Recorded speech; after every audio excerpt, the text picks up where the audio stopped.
ভগবানের কাছে এটাই আছে, তেন্ডুলকার আসেনি।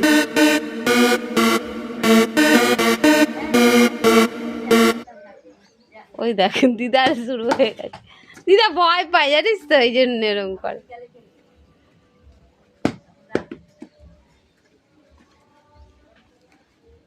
বলটা দিয়ে প্র্যাকটিস ভালোই হচ্ছে।